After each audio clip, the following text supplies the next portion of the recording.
साल बाद आज तो नियमावली लागू हो गई है, किंतु हम सभी को कुछ-कुछ बिंदुओं पे आपत्ति है और इन बिंदुओं का अगर निराकरण हो जाए तो फिर पेसा जो नियमावली जारी हुई है, वो पूर्ण रूप से पेसा 1996 के अनुरूप हो जाएगा। अन्यथा अभी जो वर्तमान में पेसा नियमावली है, वो कहीं-कहीं पे असंगत है और अगर उन त्रुटियों में सुधार नहीं हुआ तो ये समाज के लिए संशोधन है, उन सब की आवश्यकता है, जिसका हम लोग जी देखिए, सबसे पहले तो ग्राम सभा का गठन है। सबसे शुरुआत तो वहीं से होनी है, ग्राम सभा के गठन से। तो ग्राम सभा के गठन में रूढ़ियों के अनुसार ग्राम सभा का गठन होना चाहिए और सदियों से वही चल रहा है।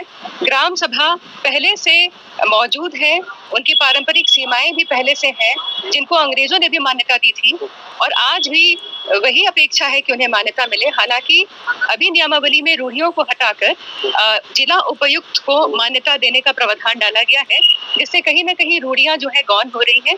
उससे ऐसा प्रतीत होता है कि एक सामान्य क्षेत्र की तरह ही पेशा क्षेत्र को देखा जा रहा है।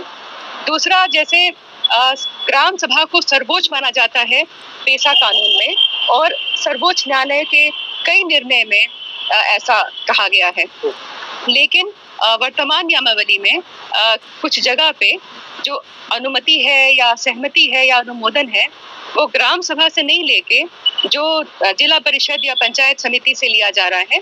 तो वहाँ पे भी जो है ग्राम सभा को सर्वोच्च नहीं माना जा रहा है, वहाँ पे भी सभी को आज आपत्ति है। दूसरा, जैसे और भूमि के विषय में भी जैसे भूमि का जो अवैध कब्जा है, उसकी मुक्ति की जहाँ बात होती है, तो पूर्व की नियमावली में भी जो सारी ताकतें हैं वो ग्राम सभा को दी गई थी, लेकिन वर्तमान में ऐसा नहीं है। और इस तरह के और भी छोटे-छोटे बिंदुओं हैं।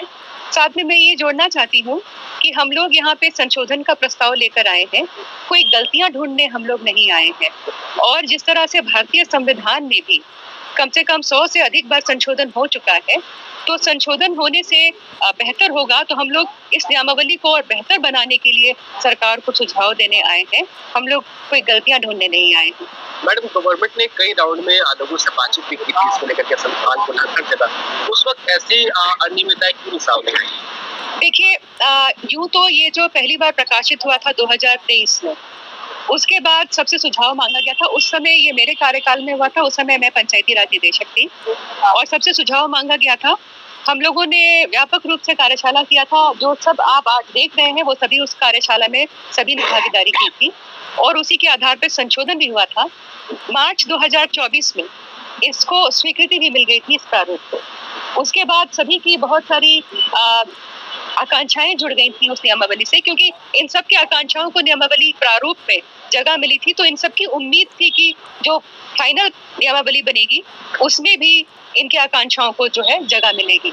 लेकिन जब नियमावली जारी हुई है, तब सब लोगों ने पाया कि कहीं-कहीं पे जहां इन्होंने अपनी आकांक्षाओं को शामिल करवाया था, वो अभी उनको स्थान इस नई नियमावली में नहीं मिल पाया है।